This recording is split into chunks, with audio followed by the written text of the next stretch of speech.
Good morning, students of Standard 9. Welcome in episode 1. आज मैं आप लोगों को एक नई चीज लेकर आ रहा हूं, फिजिक्स.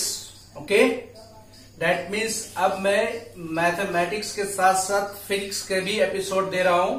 आज से आप एपिसोड 1 देखेंगे फिजिक्स में. ओके, तो फिजिक्स में मैं क्लास 9 में पहले सिलेबस की बात कर लूं कि आपको क्या क्या पढ़ने हैं. और मैं जो भी लेक्चर दे रहा हूं वो फुल्ली सीबीएसई पैटर्न सिलेबस होंगे. ओके, दैट मीन्स ये बिहार बोर्ड और आईसीएसई बोर्ड के सिलेबस नहीं है, ये सीबीएसई बोर्ड के सिलेबस होंगे. ओके, तो let us see the syllabus of physics of standard 9. Okay, syllabus की बात करें तो इस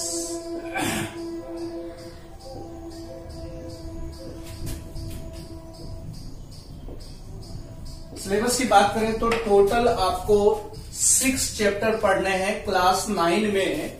फर्स्ट चैप्टर का नेम है मोशन.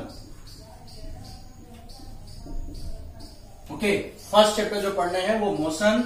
सेकेंड चैप्टर जो पढ़ने हैं वो force and laws of motion. Force and laws of motion.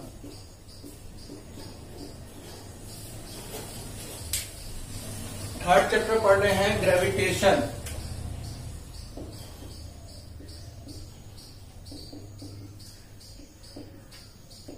Fourth chapter पढ़ने हैं आर्किमिडीज प्रिंसिपल.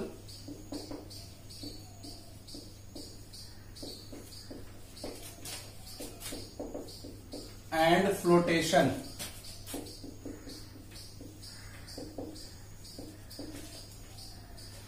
फिफ्थ चैप्टर पढ़ने हैं वर्क एंड एनर्जी.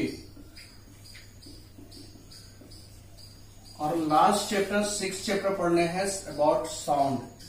ओके, इस तरह से आपको 9th क्लास के सिलेबस की बात करें फिजिक्स की तो there are 6 chapter you will study in class 9 in physics. Okay, first chapter is motion, second is force and laws of motion, third is gravitation, fourth one is Archimedes principle and flotation, fifth one is work and energy and last chapter is sound.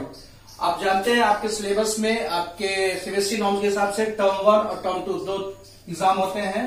तो term 1 के syllabus ये 3 chapter पढ़ने हैं, ये term 1 में पढ़ने हैं. और टर्म 2 में तो आपको सारे क्वेश्चन सारे चैप्टर से पूछे जाते हैं, ये टर्म 2 में हो जाएंगे. ठीक है, तो ये मैं टर्म 2 की बात कर रहा हूं.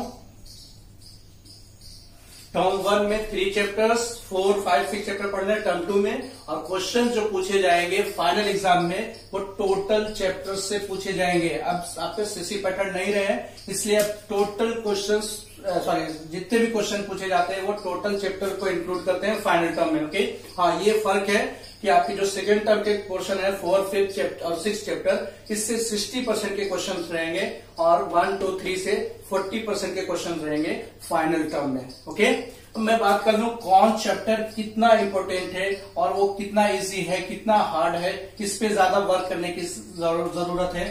तो आज मैं आपको जो पढ़ाने जा रहा हूं मोशन, ये इस पे सबसे ज्यादा मेहनत करने की जरूरत है क्योंकि इसमें न्यूमेरिकल्स बहुत मिलेंगे. न्यूमेरिकल्स की इसमें कोई भी एंडिंग नहीं है. ठीक है, इसमें बहुत सारे न्यूमेरिकल्स मिलने वाले हैं, थ्योरी भी है.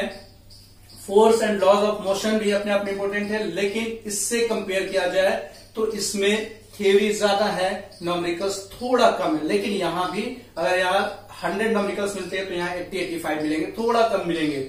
ग्रेविटेशन की बात की जाए तो ग्रेविटेशन छोटा सा चैप्टर है. किसी बुक में आप देखेंगे, एनसीईआरटी वगैरह में देखेंगे 3 और 4 चैप्टर को एक चैप्टर बना दिया गया है, तो उसके हिसाब से 5 ही चैप्टर आपको पढ़ने हैं. ग्रेविटेशन और आर्किमिडीज प्रिंसिपल एंड फ्लोटेशन दोनों को एक में इंक्लूड कर दिया गया है. ठीक है, लेकिन बहुत सारे रेफरेंस बुक में आपको 6 चैप्टर दिखेंगे, तो इससे ये क्लियर हो जाता है ये दोनों चैप्टर मिलाकर एक बड़े चैप्टर बनते हैं. लेकिन दोनों को जब सेपरेट कर दिया गया है तो ये दोनों थोड़े छोटे चैप्टर हो जाते हैं. इसमें आपको ज्यादातर थ्योरी पढ़ने हैं. ठीक है, न्यूमेरिकल्स हैं, थोड़े बहुत हैं, फिजिक्स है तो न्यूमेरिकल्स रहेंगे ही. ग्रेविटेशन में भी उसी तरह से 50% न्यूमेरिकल्स हैं, 50% थ्योरी हैं. वर्क एंड एनर्जी में थोड़े से थ्योरी हैं, ज्यादा न्यूमेरिकल्स है. दैट मीन्स थोड़ा थ्योरी पढ़ेंगे फिर न्यूमेरिकल्स. थोड़ा थ्योरी पढ़ेंगे, फिर न्यूमेरिकल्स। यहाँ 3 ही टॉपिक पढ़ना है, वर्क, एनर्जी और पावर भी एक टर्म आएगा छोटा सा, ठीक है। साउंड में आपको 95% थ्योरी ही पढ़ने हैं, 5% 2-4 न्यूमेरिकल्स मिलेंगे इसमें, ठीक है। तो इस तरह से मैंने आपको सिलेबस की बात कर ली। अब मैं स्टार्ट करने जा रहा हूं आज के टॉपिक चैप्टर 1 मोशन की मैं बात करता हूं।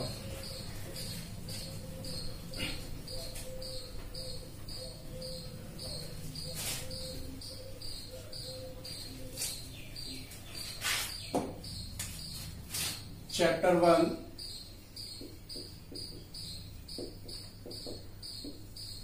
Motion, okay.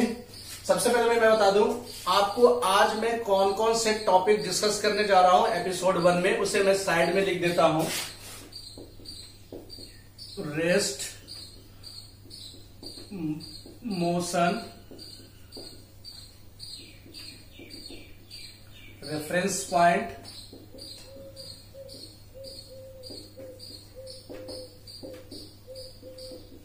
Fourth scalar quantity,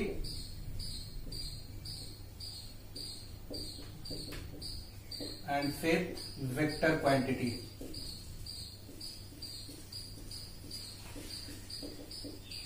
okay, आज मैं आपको इस चैप्टर्स के 5 टॉपिक को डिस्कस करूंगा। इसमें थ्योरी भी ज्यादा है, न्यूमेरिकल्स भी ज्यादा है। उसके बाद फिर आगे टॉपिक में नेक्स्ट एपिसोड में बात करूंगा। तो इस 5 टॉपिक पे आज आप फोकस करेंगे और प्लीज आप लोगों से रिक्वेस्ट है कि इस टॉपिक को थोड़ा ध्यान से पढ़ेंगे, क्योंकि ये आपके लिए फिजिक्स 8 तक आप एक नॉर्मल फिजिक्स पढ़ रहे थे, कोई न्यूमेरिकल्स की बात नहीं हो रही थी। 9th आपके फिजिक्स जो है आपके फ्यूचर 11-12 में के लिए बेस बनाएंगे ये, इसलिए फिजिक्स के एक एक क्लास को बारीकी से समझेंगे। कोई भी प्रॉब्लम होगा तो डायरेक्टली आप ये व्हाट्सएप नंबर और ईमेल आईडी कहीं पर भी आप कांटेक्ट कर सकते हैं, क्वेश्चन पूछ सकते हैं, ठीक है। मैं जब फ्री रहूंगा आपके क्वेश्चंस का जवाब दे दिया करूंगा, ओके। और आप लोगों को अगर मेरा चैनल सब्सक्राइब कर लिया तो बहुत अच्छी बात है, नहीं किया है तो जल्द से जल्द सब्सक्राइब कीजिए, ताकि हर नोटिफिकेशन आपको मिलता रहे कौन से एपिसोड अपलोड हो रहे हैं, कौन से सब्जेक्ट के एपिसोड अपलोड हो रहे हैं, ओके। तो आज मैं बात करता हूं चैप्टर 1 मोशन में रेस्ट की बात करता हूं। पहला टॉपिक है rest.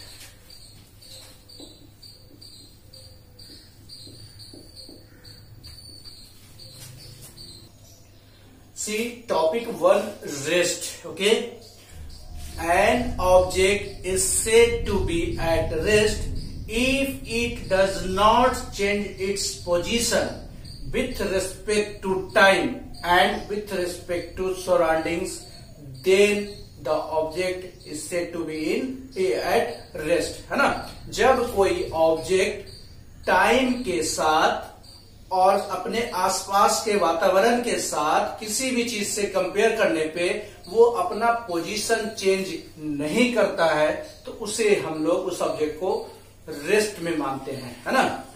Listen once again, an object is said to be at rest when it does not change its position with respect to time and with respect to surroundings. As for example, suppose कीजिए एक pen रखा हुआ है, suppose कीजिए pen यहां पे hang कर रहा है, ठीक है। आप 2 घंटे के बाद आते हो, पेन मार्कर यहीं पे दिखता है, 3 घंटे के बाद आते हो, मार्कर यहीं पे दिखता है। दैट मीन्स आपने देखा टाइम के साथ इसका पोजीशन चेंज नहीं हो रहा है। साथ ही साथ सराउंडिंग मीन्स जैसे इस रूम की दीवार की बात कर रहे, बोर्ड की बात करते, बोर्ड से कंपेयर कर रहे हैं, बोर्ड भी वहीं पे है 3 घंटे के बाद और हमारा मार्कर भी उसी के साथ अटैच है। तब इस कंडीशन में हम कहेंगे कि ऑब्जेक्ट रेस्ट में है, यानी कि यहाँ पे सराउंडिंग्स का बहुत ही इंपॉर्टेंट रोल है डिफिनेशन में। अगर सराउंडिंग्स को आप ऐड नहीं करेंगे तो फिर ये मीनिंगलेस हो जाएगा, क्योंकि अगर देखा जाए तो नेचर में कोई भी ऑब्जेक्ट रेस्ट में नहीं है। क्यों नहीं है? क्योंकि अर्थ हमारा कंटिन्यू रोटेट करता है, अर्थ हमारा मोशन में हमेशा रहता है, जिसकी वजह से अब उस पर रखी हुई चीजें जो भी होंगी वो भी मोशन में होंगी, है ना। इसलिए रेस्ट में डिफाइन करने से पहले उसके सराउंडिंग्स पे हम लोग कंपेयर कर लेंगे। यही मार्कर हैंग कर रहा है और इसे आप अगर अर्थ से कंपेयर कर रहे हो तो फिर ये रेस्ट में नहीं है, फिर ये मोशन में है ना। तो सराउंडिंग के हिसाब से आप डिफाइन करेंगे कौन रेस्ट में है कौन मोशन में है। तो अगर एग्जांपल की बात करें, a bench in the classroom with respect to classroom wall, है ना। एक बेंच क्लासरूम वॉल से अगर उसे हम कंपेयर कर रहे हैं 2 घंटे 4 घंटे के बाद, वो अगर वहीं पे रखा हुआ है, टाइम के साथ भी देखना है, तो कहेंगे कि वो ऑब्जेक्ट हमारा रेस्ट में, यानी बेंच हमारा रेस्ट में। लेकिन उसी बेंच को अगर आप कह देते हैं अर्थ से कंपेयर कर रहे हैं, तो फिर वो बेंच रेस्ट में नहीं है। इसलिए सराउंडिंग का लेना जरूरी है। ठीक है, तो 2-3 एग्जांपल की बात कर ले। A fan, ceiling fan hanging on the ceiling, है ना। सीलिंग से आपने कंपेयर कर लिया, सीलिंग फैन हमेशा कंटिन्यू 2 घंटे 4 घंटे में ही रहता है, तो वो हमारा रेस्ट में हो जाएगा। ठीक है, अब football put on the ground, है ना। एक फुटबॉल जो है वो ग्राउंड में रखा हुआ है, वो जमीन के साथ चेंज नहीं हो रहा है, जहां पे ग्राउंड है वहीं पे फुटबॉल भी, तो वो हमारा फुटबॉल इस समय रेस्ट में कहा जाएगा, है ना। क्लियर रेस्ट के बारे में। Share rest and object is said to be at rest if it does not change its position with time with respect to its surroundings. Okay? Now second, motion. Motion में क्या होगा, position change करेगा time के साथ भी और surrounding के साथ भी, है ना। तो an object is said to be in motion when it changes its position with respect to time और with respect to surroundings. Okay, an object is said to be in motion when it changes its position with respect to time and with respect to surroundings. Okay, that means कोई भी object time के साथ, surrounding अपने आसपास के चीजों के साथ जिससे आप कंपेयर कर रहे हो, वो कंटिन्यूअसली टाइम के साथ अपनी जगह को चेंज कर रहा है, तो हम लोग बोलेंगे कि वो मोशन में है। जैसे a bicycle moving on the road, एक बाइसिकल जो है वो रोड पे मूव कर रहा है ना। तो रोड से कंपेयर कर रहे हैं, वो कंटिन्यूअसली अपना पोजीशन चेंज कर रहा है। कोई भी ऑब्जेक्ट, मान लिया यहाँ फुलवारी शरीफ से अनिसाबाद जा रहा है साइकिल, तो वो क्या हो रहा है, टाइम टू टाइम वो फुलवारी से आगे बढ़ता जा रहा है, अनिसाबाद की तरफ मूव कर रहा है ना। तो ऑब्जेक्ट वहां पे कंटिन्यूअसली मोशन में होगा। ओके, अब देखते होगे आप बस में बैठे हुए हो और बाहर की खिड़की की तरफ देखते हो, तो आसपास से जो बाहर में पेड़ वेड़ दिखते हैं, सब लगता है कि वो चल रहे हैं, है ना। तो उस कंडीशन में आप क्या कहोगे कि आप मोशन में हो, है ना। या पेड़ पौधे को भी कि आप मोशन में, सराउंडिंग से कंपेयर कर रहे हो, पेड़ से कंपेयर कर रहे हो, पेड़ छूटता जा रहा है, आप आगे बढ़ते जा रहे हो, तो आप उस कंडीशन में मोशन में हो, है ना। Clear. Now next topic I have discuss about rest and motion. Next is reference point. Let us see reference point. See third topic, reference point. Okay, reference point means जैसे आपने देखा कि कोई भी ऑब्जेक्ट रेस्ट में है या motion में है, उसको आपने कंपेयर किया सराउंडिंग से, तो वही सराउंडिंग्स या फिक्स पॉइंट, जैसे मैं बोलता हूं, ये यहाँ पे जैसे मैंने एग्जांपल दिया था, ये marker hanging on the white board, है ना। तो व्हाइट बोर्ड से हम लोग क्या कहते हैं, कंपेयर कर रहे थे, तो व्हाइट बोर्ड जो हमारा हो जाएगा वो रेफरेंस पॉइंट हो जाएगा। तो let us see about reference point. The location of an object is specified, the location of an object is specified with respect to a fixed point और an object is known as reference point, है ना। जो भी चीज को आप compare कर रहे हो किसी भी चीजों से, तो जो सराउंडिंग ले रहे हो वो हमारा यहाँ पे रेफरेंस पॉइंट हो जाएगा। वो तो ओरली कहने की बात है, लेकिन अगर जब ग्राफ में हम लोग बात करेंगे, तो ग्राफ में बोलते हैं, जैसे as for example Rajesh moves 2 kilometre towards north, है ना। राजेश जो है वो 2 किलोमीटर नॉर्थ की तरफ जा रहा है। तो स्टार्ट आप कहां से लोगे, आप जानते हो यहाँ ईस्ट वेस्ट नॉर्थ साउथ, ये ओरिजिन है 2 किलोमीटर नॉर्थ की तरफ, यानी ओरिजिन से आप लोग यहाँ 2 किलोमीटर नॉर्थ की तरफ, है ना।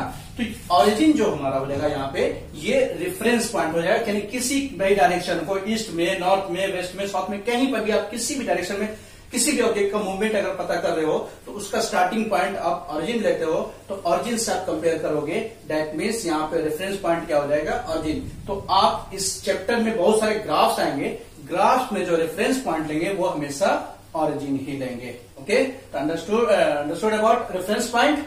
Okay, now let us see fourth point, scalar quantity. Next topic is scalar quantities. Okay, ये बहुत ही इंपॉर्टेंट टॉपिक है। स्केलर और वेक्टर क्वांटिटीज को पहले समझना होगा, क्योंकि इसी बेस पे आप आगे बहुत सारे डिफिनेशन को क्लियर करेंगे या फिर न्यूमेरिकल प्रॉब्लम को सॉल्व करेंगे। ठीक है, तो हम लोग बात करते हैं स्केलर क्वांटिटी की। Those physical quantities which have only magnitude is called are called scalar quantities. Okay, those physical quantities means जिस चीज से आप मेजर करते हो, जिस चीज को मेजर करते हो, जैसे मास को मेजर करते हो केजी में, है ना, लेंथ को मेजर करते हो मीटर में, तो ये सब जो है फिजिकल क्वांटिटीज, इसके सिर्फ मैग्नीट्यूड होते हैं। Magnitude means having some values, some quantities. 5 metre, मैंने बोल दिया लेंथ 5 मीटर है, दैट मीन्स उसके 5 जो वैल्यू है, नंबरिकल वैल्यू, वो उसके मैग्नीट्यूड को रिप्रेजेंट कर रहा है ना, क्वांटिटी को रिप्रेजेंट करना है। 2 kg of banana, sorry 2 kg of mango, mango जो है वो 2 kg के, दैट मीन्स उसमें मैग्नीट्यूड उसके कितने हैं, 2, तो उसके मैग्नीट्यूड हो जाएंगे 2। ठीक है, तो देखिए, those physical quantities which have only magnitude has not any direction, उसमें कोई डायरेक्शन की बात नहीं हो। मैंने बोला 2 मीटर लेंथ, दैट मीन्स वो लेंथ आप 2 मीटर कवर कर रहे हो, किस डायरेक्शन में, आई डोंट नो, मैंने कुछ नहीं बताया, है ना। तो ये एग्जांपल, सॉरी, ये जब 2 मीटर की बात करें तो एक स्केलर क्वांटिटीज हो जाएंगे। ठीक है, those physical quantities which have only magnitude are called scalar quantities। okay, बहुत सारे ऐसे एग्जांपल्स हैं जो कि स्केलर क्वांटिटीज में आएंगे। जैसे देखिए, मैंने बोर्ड पे बहुत सारे लिख रखा है example: time, work, energy, power, voltage, current, charge, distance, speed, mass, temperature, density, area and volume, etcetera. इस तरह से और भी बहुत सारे। तो आपको एग्जाम में पूछा जाता है राइट 3 स्केलर क्वांटिटी, डिफिनेशन तो आएंगे ही, right 3 scalar quantities, 5 scalar quantities, या आपको एक टेबुलर फॉर्म में दे दिया जाएगा, सारे यूनिट, कुछ वेक्टर होंगे, कुछ स्केलर होंगे, आपको कहा जाएगा वहां से सेपरेट करने के लिए कि कौन सा स्केलर है, कौन से वेक्टर है। तो अगर आपका कंसेप्ट क्लियर है स्केलर और वेक्टर के बारे में, तो आपको कोई भी किसी तरह की परेशानी नहीं होगी। ठीक है, तो यहाँ पे कुछ एग्जाम्पल्स में मैं डिस्कस कर लूं। जैसे टाइम की बात करता हूं, time is a scalar quantity. How can you say time is a scalar quantity? Because it has only magnitude, it has no direction. Okay, as for example, 2:07 हुए हैं, है ना, 2:07 हुए हैं, मैंने कोई डायरेक्शन मेंशन नहीं किया कि इस डायरेक्शन में इतना बजे, वेस्ट डायरेक्शन में इतना बजे, है ना। जहां पे सिर्फ टाइम की बात की जा रही है, तो टाइम जो हमारा होगा वो स्केलर क्वांटिटी होगा। उसी तरह से देखिए, वर्क को आप रिप्रेजेंट करते हो जूल में।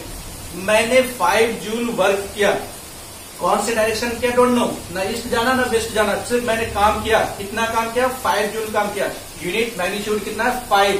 So work is also an example of scalar quantity. Okay, उसी तरह से एनर्जी की बात करें, पावर की बात करें, वोल्टेज की बात करें, करंट की बात करें, 5 एम्पियर, करंट 5 एम्पियर है, यहाँ पे करंट जो है 5 से 14 एम्पियर का रेंज है, दैट मीन्स यहाँ पे डायरेक्शन मेंशन नहीं की गई। तो ये सारे एग्जांपल जो हम देख रहे हैं, वो सारे के सारे एग्जांपल क्या है, स्केलर क्वांटिटीज है। आई होप स्केलर क्वांटिटीज के बारे में समझ लिए होंगे। तो मूव करते हैं वेक्टर क्वांटिटीज के बारे में। Next topic, vector quantities. Okay, those physical quantities which have magnitude as well as direction are called vector quantities। Scalar में क्या है, डायरेक्शन नहीं होगा, सिर्फ मैग्नीट्यूड होंगे।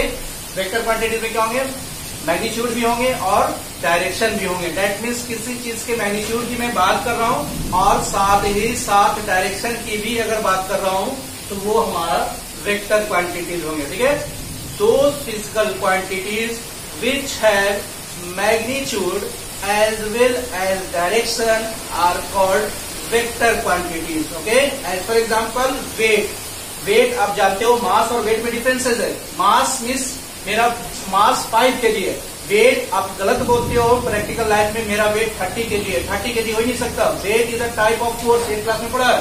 तो इसके साइन न्यूटन होते हैं, मेरा वेट 50 न्यूटन है, मेरा वेट 100 न्यूटन है। तो वेट का एक पार्टिकुलर डायरेक्शन होगा, because it is a type of force, है ना। फोर्स का एक पर्टिकुलर डायरेक्शन होता है। Weight is always act in the downward direction. Weight is equal to, आगे हायर क्लास में, सॉरी इसी क्लास में चैप्टर 3 में आप पढ़ेंगे ग्रेविटेशन में, weight is equal to mg, mass into gravity. Gravity हमेशा नीचे की तरफ रखता है ना, एक पार्टिकुलर डायरेक्शन मिलता है। तो वेट हमारा वेक्टर क्वांटिटी होगा। क्यों वेक्टर क्वांटिटी होगा? क्योंकि उसमें मैग्नीट्यूड भी है 5 न्यूटन, तो 5 जो है मैग्नीट्यूड है और साथ ही साथ डायरेक्शन है वो हमेशा डाउनवर्ड की तरफ रखता है, तो 5 न्यूटन वेट जो हो गया वो हमारा वेक्टर क्वांटिटी होगा।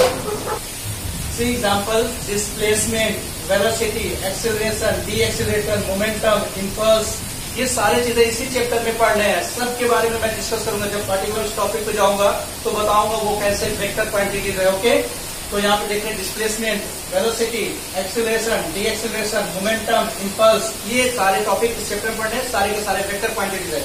वेयर फोर्स एंड वेट ये पढ़ने हैं आपको फोर्थ सेकंड चैप्टर में, वेट पढ़ने हैं थर्ड चैप्टर में। ये भी हमारे वेक्टर क्वांटिटीज है। क्यों वेक्टर क्वांटिटीज है सारे? क्योंकि सबों में डायरेक्शन और मैग्नीट्यूड है। एज फॉर एग्जाम्पल मैं बात करता हूँ डिस्प्लेसमेंट की, ठीक है। जब डिस्प्लेसमेंट नेक्स्ट टॉपिक में एपिसोड 2 में मैं बात करूंगा डिस्प्लेसमेंट की, ठीक है। डिस्प्लेसमेंट कहने का मतलब उसमें शॉर्टेज डिस्टेंस की बात होगी, एक पर्टिकुलर डायरेक्शन की बात होगी, तो डिस्प्लेसमेंट हमारा वेक्टर क्वांटिटी हो जाएंगे। ओके, तो आज के लिए एपिसोड मैं यहीं पे एंड करता हूँ।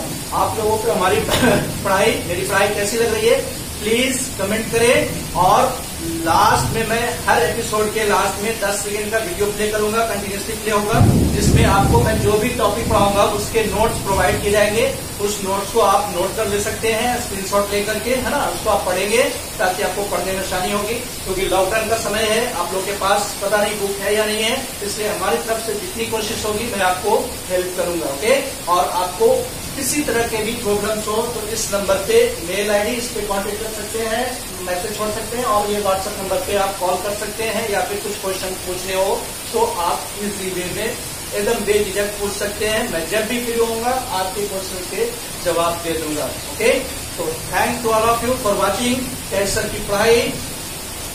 Have a nice day.